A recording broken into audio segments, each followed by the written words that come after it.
3 그리고 4주의 일진사주 명리학 제668강 시작하겠습니다. 오늘은 양력으로 2020년 9월 4일이고요. 음력으로는 2020년 7월 17일입니다. 오늘 명식은 경자년 갑신월 경술 1이 되겠고요. 일진은 경술이 되겠습니다.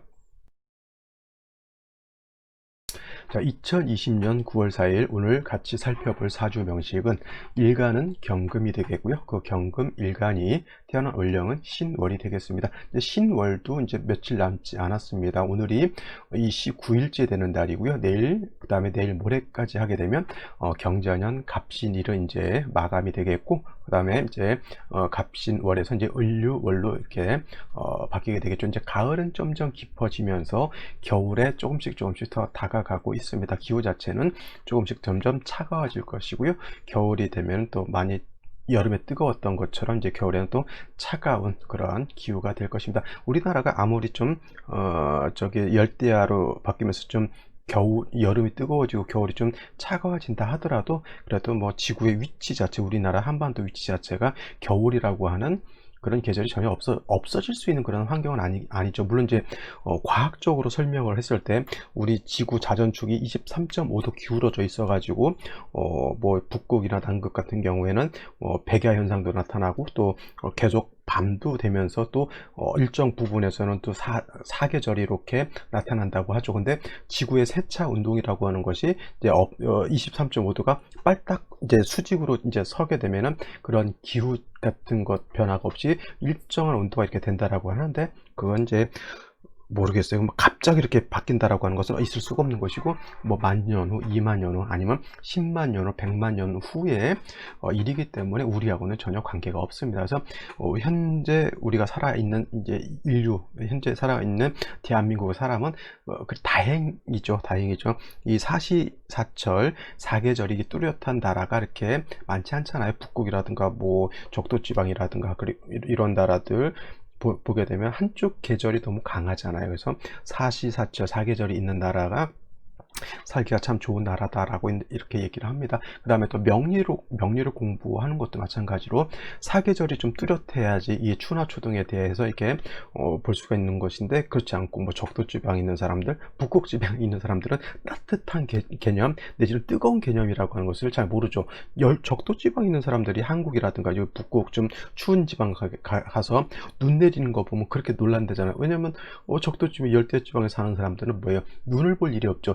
TV에서나 이제 크리스마스 때 눈 오는 거 보는데 실감이 나지 않죠.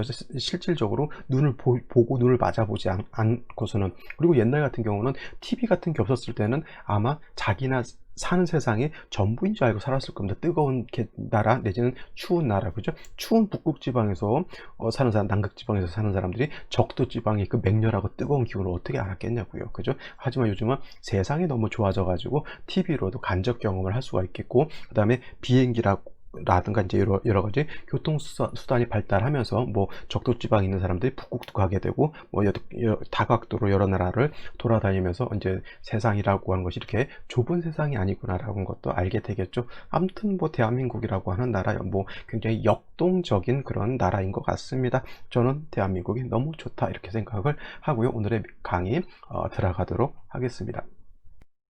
자, 오늘 볼 명식은 경금일간, 일간은 경금일간이 된다라고 말씀을 드렸고, 신월에 태어난 경금입니다. 그래서 경금이라고 하는 것에 대해서 간략히 살펴볼 것이고요. 그 다음에 월령에 대해서 간략하게 또 살펴보도록 하겠습니다. 제일 중요한 건 일간을 어떻게 파악하느냐에 따라서 달라집니다. 그래서 일간도 중요한 것이고요. 그 다음에 월령도 중요한 겁니다. 어저께가 기토일간이었고요. 그 다음에 그저께는 무토일간이었죠. 그래서 무토일간이 신월에 태어났을 때, 기토일간이 신월에 태어났을 때에 대해서 이제 공부를 했는데, 어저께 같은 경우는 기토일간이 기후일주였고, 그 다음에 그저께 무토일간은 무신일주였기 때문에 금왕절에 무토기토가 태어나게 되면 일간은 약하고 식신상간인 금이 왕에서 일간 자체가 너무 약해져 있다. 그래서 설명드릴 때 기토 신월에 태어났을 때는 공이 뭐가 필요하다고 말씀드리냐면 인성인 화라고 하는 것이 필요하다라고 말씀드렸어요. 그래서 이제 어제 오늘 또 이제 딸 이제 출산하는 사람도 있고 자기 조카가 또 출산하는 경우가 있어서 이제 저한테 이제 문의가 옵니다. 오늘 같은 경우 어떤 생시를 택하는 것이 좋을까요? 이렇게 물어보시는 분들도 있고, 미리 한 달 전에 요 달에 또 아기를 낳아야 되는데 이렇게 물어보시는 분들도 있는데, 그런 건 모두가 어떻게 돼요? 일간과 원령이 어떠냐 이걸 놓고 생시를 판단한다. 제가 강의가 다 그런 스타일이잖아요. 그래서 어저께 기토, 그저께 무토는 금수가 너무 왕했기 때문에 생시는 어느 생시, 사시나 오시 정도가 좋은데, 또 뭐 지지로 합을 하느냐 합을 하지 않느냐에 따라서도 달라질 수가 있는데, 중요한 것은 화를 보는 것이 가장 필요한 거였다라고 말씀을 드린다라고 하면, 오늘은 일간이 이제 무토 기토가 아니고 경금입니다. 무토라든가 기토가 신월에 태어났을 때 일간은 약하고 식상의 왕에서 문제가 좀 그거를 중화를 어떻게 시키느냐가 문제였다라고 하면, 오늘 경금이 신월에 태어났을 때는 일간 자체가 원령을 득해서 왕한 때 태어난 것에 해당이 되죠. 일단 경금이라고 하는 것은 양금이 되는 것이고요. 그 다음에 신금, 내일 공부하게 될 신금이라고 하는 것은 음금입니다. 같은 금이라 하더라도 성향이 좀 다르다고 말씀드렸죠. 그래서 같은 금, 쇠덩이 이렇게 놓고 보실 수도 있겠지만은, 양금 같은 경우 그야말로 단단하고 강하고 거칠고 투박한 그런 무쇠 같은 그런 개념으로 볼 수가 있어요. 그래서 경금 같은 경우를 우리를 뭐라고 비유를 하자면 완철금이다. 완철금이라고 하는 것은, 완자는 완악하고 거칠다라고 하는 뜻이에요. 그야말로 땅 속에서 금방 캐낸 어떤 것, 그다음 원철과 같은 거죠. 그 안에는 불순물도 들어가 있을 수도 있겠고, 그다음에 순수한 철만 있는 것이 아니라 이것저것 다 짬뽕돼서 그런 원철인데, 그걸 갖다가 꺼내 가지고 어떻게 돼요? 제철소라든가 이런 데 가지고 불순물을 걸러내고 순수한 철을 꺼내 가지고 그걸로 이제 여러 가지 기물을 만들 수가 있는 것이죠. 근데 반면에 내일 공부하게 될 음금이라고 하는 이 신금 같은 경우는 이 완철금이 아니고요, 순수한 금을 단련해서 캐 가지고 기물을 만들었다라고 보는 거예요. 그래서 뭐 기물을 만든다라고 하면 쉽게 말하면 칼을 만들 수도 있고 범종을 만들 수도 있고 여러 가지 요 핸드폰 부속품들도 만들 수가 있죠. 사람이 일상으로 쓸 수 있는 그 쇠라든가, 꼭 쇠라고 해서 철만 생각하지 마시고요, 알루미늄도 있고 여러 가지 금은 보석 같은 이렇게 철의 어떤 비철 금속도 있지만은 철에 관련된 그런 금속들도 많은데, 그런 것들 다 금으로 볼 수가 있어요. 돌도 금으로 보는 것이고요. 그 다음에 콘크리트, 그것도 원래 토의 기운을 물을 섞어서 굳혀서 그것도 금으로 볼 수가 있는 거예요. 금이라고 하는 개념이 우리가 그냥 무쇠, 쇳덩어리, 무쇠솥 이것만 생각하지 마시고요, 철에 해당되는 그런 가지수도 굉장히 많이 있다라고 볼 수가 있겠죠. 그 다음에 물이 얼어서 얼음이 되면 경우에 따라서는 그것도 금으로 볼 수가 있는 겁니다. 그죠?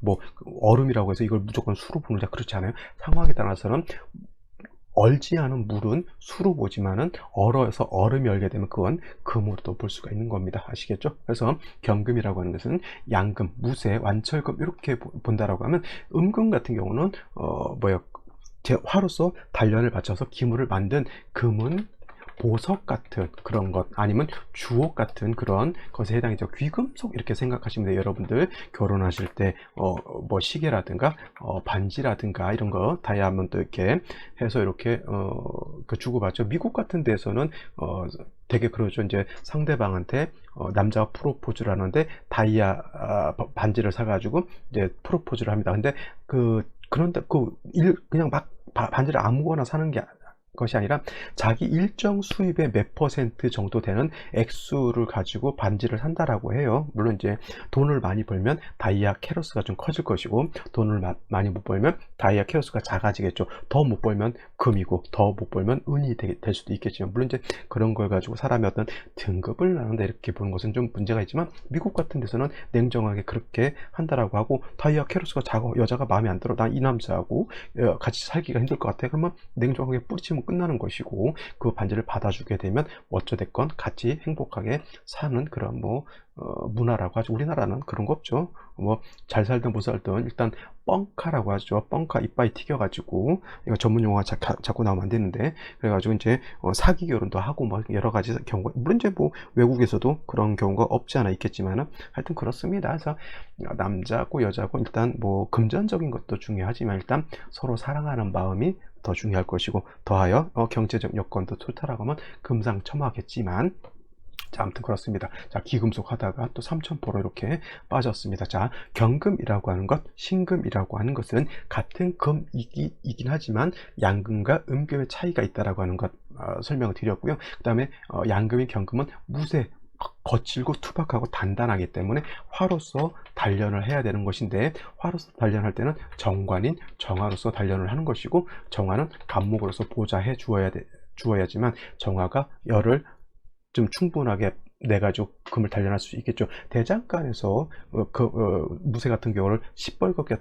달궈서 칼도 만들고 이렇게 하는데, 만약에 온도가 100도, 200도밖에 안 된다고 하면 금을 단련할 수가 없어요. 최소한 500도 이상, 700도, 1000도 가까이 돼야지만 금을 이렇게 시뻘겋게 달굴 수가 있죠. 그래야지만 쇠가 물러져 가지고 단단하게 망치로 두들겨서 만들고, 그 다음에 물에다 담가가지고 담금질을 하면서 금을 다시, 쇳덩어리를 다시 단단하게 만들 수가 있는 것이죠. 근데 반면에 신금 같은 경우는 경금하고 달라서 이미 화로서 단련을 마친 금에 해당이 되어서, 신금 같은 경우는 화로서 단련하기보다는 임수로서 도세주옥 하는 것을 좋아한다라고 이렇게 말씀을 드릴 수가 있습니다. 그래서 신금 같은 경우 화를 보는 것을 결코 좋아하지 않습니다. 그래서 어저께 뭐 카페에서 봤는데 신금 일간인데 6월에 태어났어요. 6월이라고 해서 신유술 6월 다음 달 말하는 겁니다. 근데 금도 세력이 있지만은 사주에 정화, 병화, 지지로 사후와도 같이 있기 때문에 일간도 어느 정도 세력이 있지만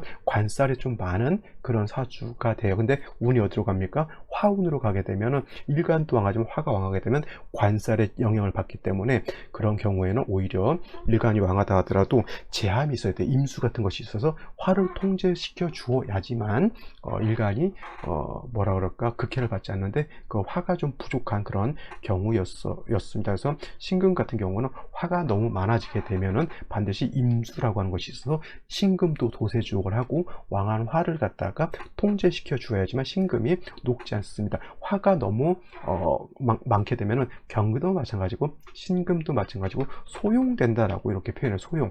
이건 소자는 녹일소, 그 다음에 용자도 녹일용자인데, 금이 적당하게 달궈져서 기물을 만드는 것이 아니라 녹아져 가지고 완전히 없어지는 거하고 같아요. 여러분들 영화 터미네이터를 보신 분들이 있으시겠죠.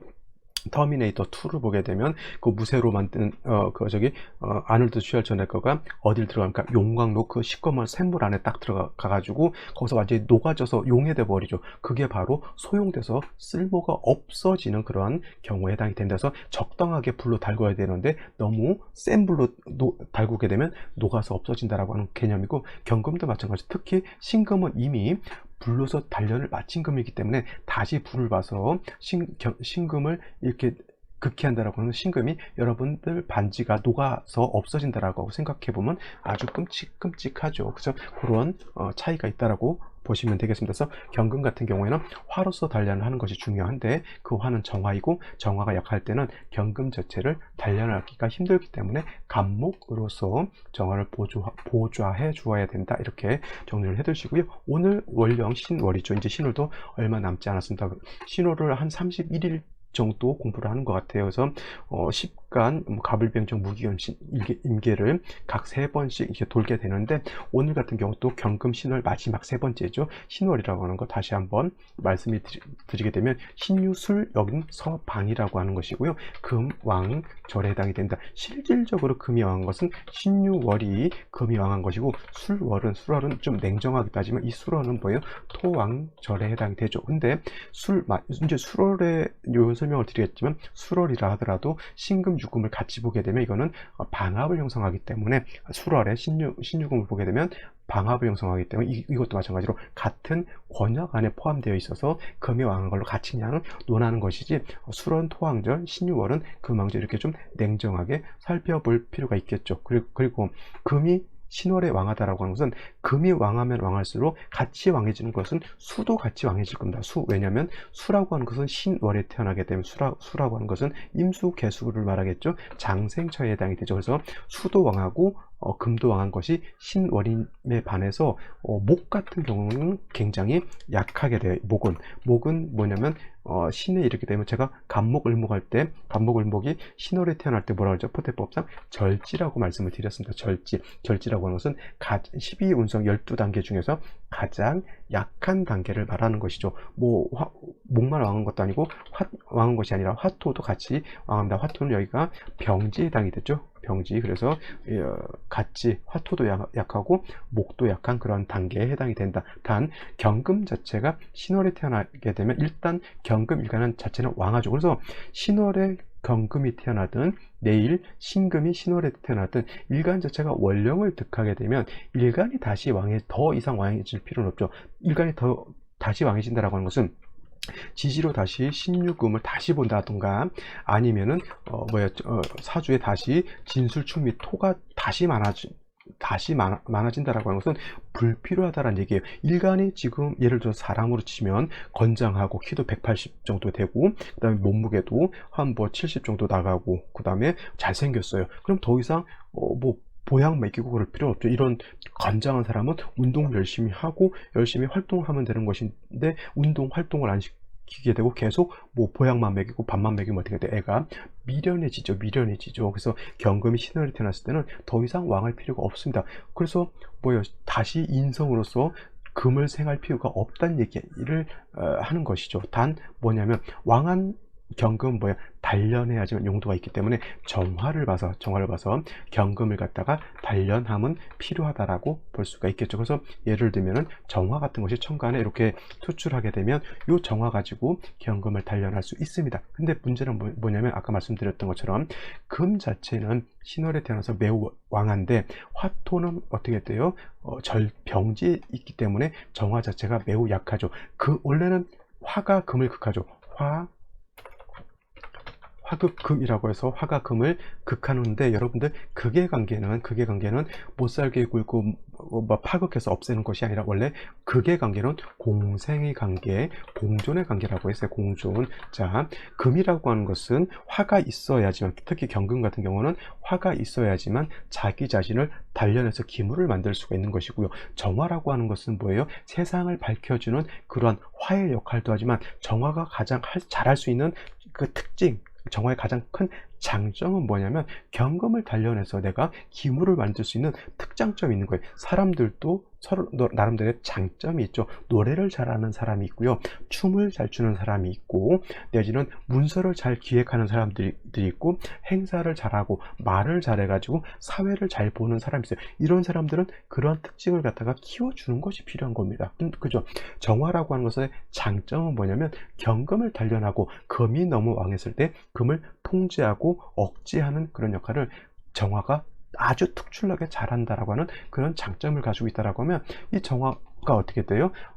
자기가 어떤 그 특징을 장점을 잘 발휘하기 위해서는 금을 단련할 수 있는 그런 환경이게 되면 정화의 공력이 크게 나타날 수 있겠죠. 그래서 경금이라고 하는 것이 정화를 보게 되면 정관인 것이고요. 정화 입장에서 경금을 보게 되면 재성이죠. 정제죠. 서로 극해서 없애는 관계가 아니라 경금은 정화를 봄으로 인해서 내가 이쁜 어떤 금으로서의 용도가 나타나는 것이고 정화는 내가 그런 기물을 만드는 역할을 하는 것이잖아요. 그죠? 그러니까 서로 극해하는 관계가 아니라 서로 공존하고 공생하는 관계다라고 하는 것을 꼭 명심해 두시고요.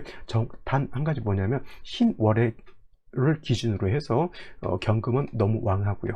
신월을 기준으로 해서 정화는 너무 약하니까 어느 쪽에다가 무게추를 더 실어줘야 할까요? 당연히 정화 쪽에다가 무게추를 실어 주어야지만 정화가 더 왕해져야지만 이 왕한 경금을 갖다가 단련할 수가 있겠죠.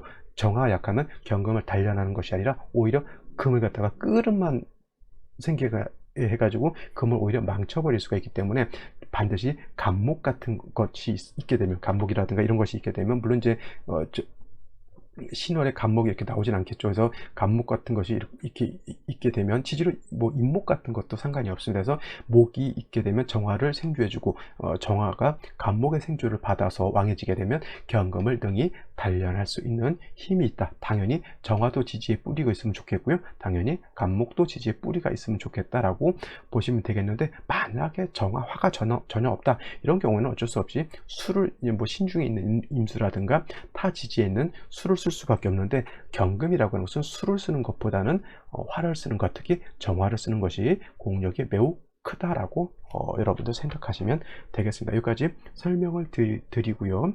오늘의 명식, 생시 알아보도록 하겠습니다.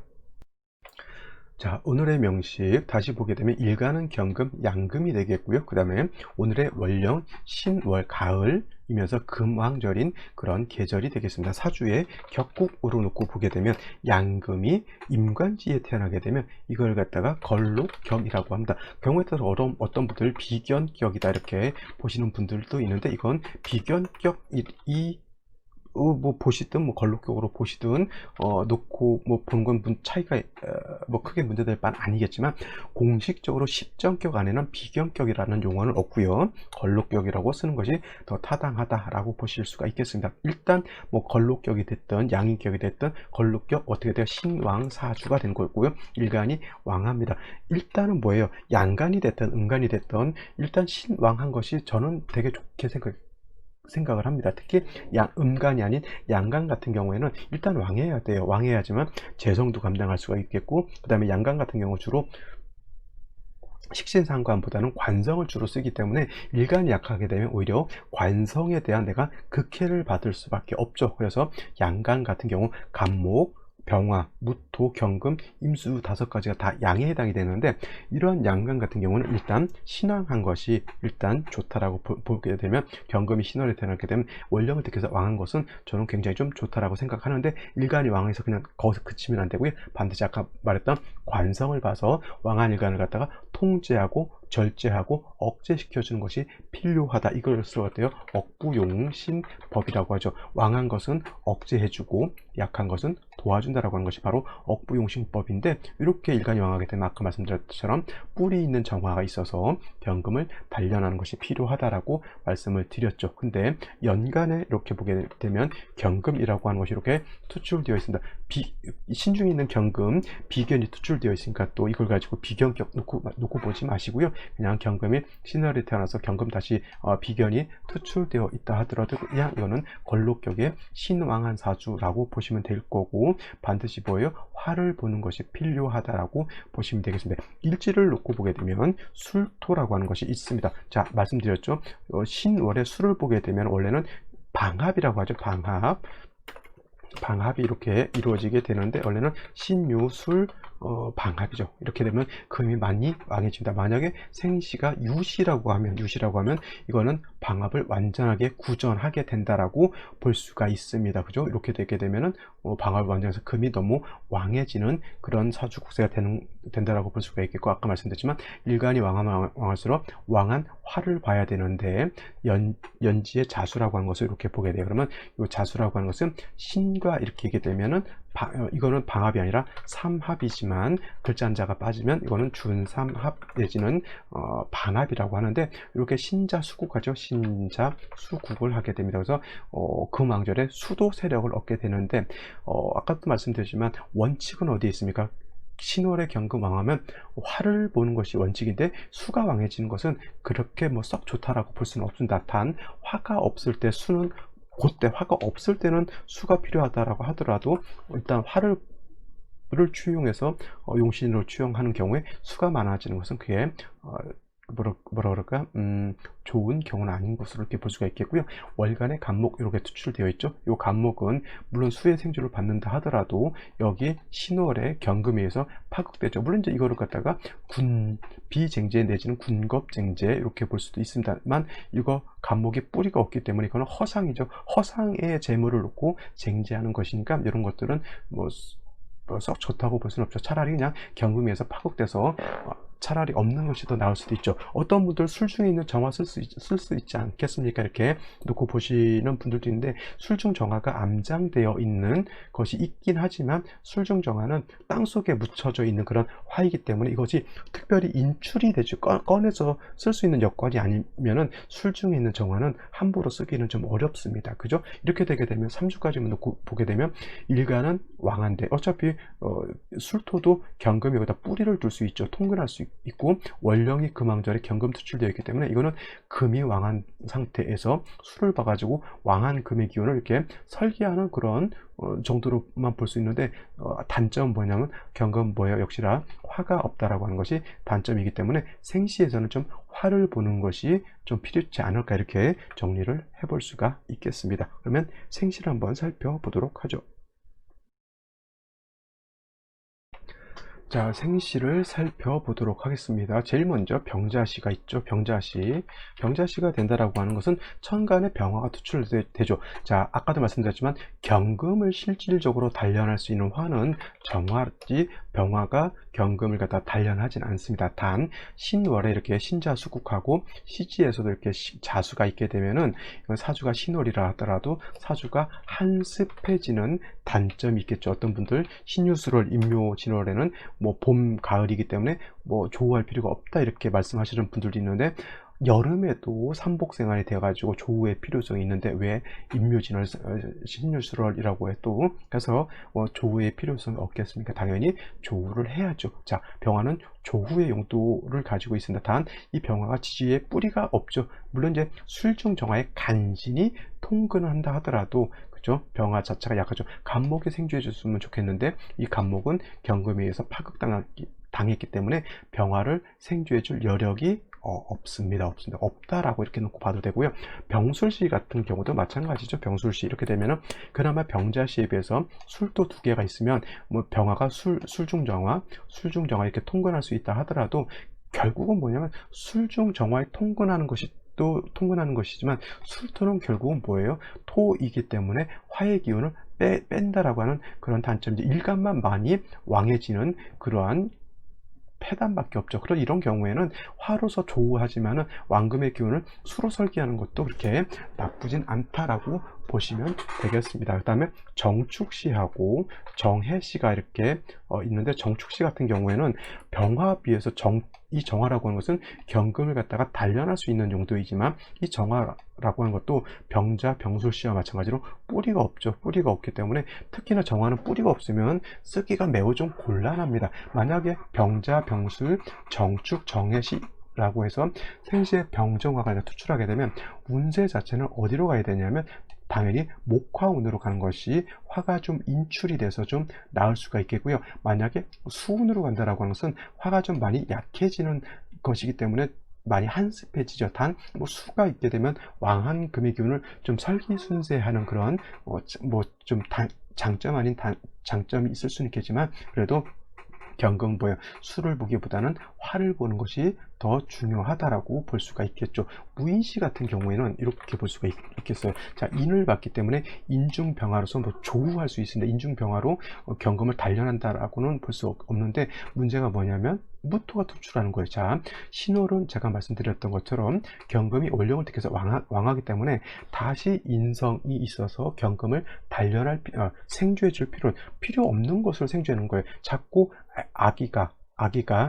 자식이 튼튼하고 사리 분별력도 있고, 자기가 뭔가를 하려고는 하는데 자꾸 엄마가 너는 그러지 말고 이래야 된다 자꾸 참견하게 되면은 자식이 어떻게 돼요? 자기의 주관대로 살지 못하고 자꾸 엄마에 의해서, 부모에 의해서 자꾸 자기의 인생을 살지 못하고 부모의 인생을 살아가는 그런 이상한 일이 벌어지는 것이, 만약 이런 것이 일간이 왕해서 더 이상 인성으로서의 생주할 필요가 없는데, 이거는 자꾸 일간이 왕한데도 자꾸 인성으로서 생주해주는 그런 현상이 나타나기 때문에 이런 것들은 결코 좋지 않다라고 볼 수가 있겠고요. 그 다음에 신사시가 된다라고 하면 그나마 이거는 사화를 받죠. 이것도 경금을 단련하는 용도는 없습니다. 단련하는 용도는 없다 하더라도 사중에 있는 병화로서 조후하는 용도고요. 특히나 남자로 태어났을 때는 금순으로 가기 때문에 조후의 필요성이 더 절실하다라고 볼 수가 있겠죠. 하기 때문에 신사시 같은 경우는 제가 봤을 땐 나쁘지 않은 생존. 그렇다고 이 사주가, 신사시로 태어난 이 사주가 엄청나게 좋은 사주냐, 저는 그렇게 보진 않지만은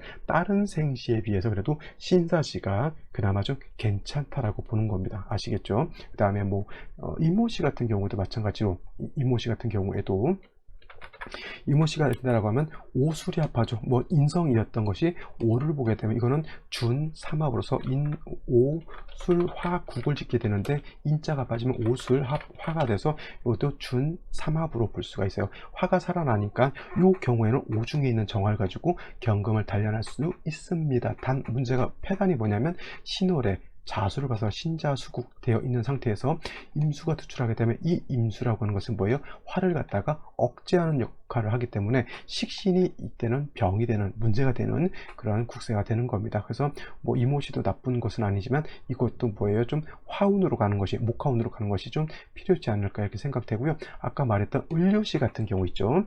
을료시 요거까지만 보면 될 것 같은데, 을료시가 되면 신월에 금 투출되어 있죠. 신유술 어떻게 됩니까? 방합을 찍게 되니까 금 자체가 굉장히 왕하죠. 여기에 있는 간목은 이 간목에서 파극되어 있고요. 경금이 을목가고 이렇게 보게 되면 이건 좀 어려운 이름인데 을, 경, 합화, 금격으로 이렇게 볼 수도 있는 것에 해당이 된다. 이거 합합격은 별도로 좀 공부하실 필요가 있는데 지금은 공부하지 마시고요. 나중에 십정격이 좀 눈에 확확 들어올 때 이제 합합격을 보시면 되는데, 원래 합합격은 지지에서 진을 봐야지만 진화가 된다라고 이렇게 말이 있습니다. 진화, 진짜로 화해서 변해. 그러면 이건 뭐냐면 합합격이라고 하는 건 뭐냐면 을경이 합해서 을경합금이 되는데, 전반적으로 금골 형성되면 둘이 합쳐가지고 금으로 화해버려서 완전한 하나의 전왕격 비슷하게 바뀐다라고 하는 거예요. 이것도 거의 종격 내지는 전왕격 같이 이렇게 볼 수가 있는데, 그걸 약간 구분해서 이걸 갖다가 합화격이라고 합니다. 이 합화격은 여기까지만 공부하시고요. 나중에 좀 십정격이 어느 정도 익숙해졌을 때 합학형은 별도로 한번 공부해 보시고, 제가 뭐 나중에 기회가 된다라고 하면 이제 기초부터 격국 뭐 이렇게 강의를 할 계획은 있는데 아직도 제가 많이 게을러 가지고 그렇게 좀 준비를 좀 못하고 있습니다. 이거는 합학격이 될 수도 있다. 경우에 따라서, 사람에 따라서는 달라. 이거는 그냥 내격으로 봐야 된다 내지는 합학격으로 봐야 된다라고 보는 분들이 있는데, 저 같은 경우는 합학격으로 볼 수도 있는 그런 사주다라고 볼 수가 있겠습니다. 좋으냐 나쁘냐 그거는 이제 변론을 하고요. 합학격으로 볼 수도 있다. 단 진을 봐야지만 진화가 되는데 그것은 좀 아쉽다라고 이렇게 정리를 해두면 되겠네요. 자, 오늘은 여기까지 설명드리고요. 저는 내일 또 찾아뵙도록 하겠습니다. 감사합니다.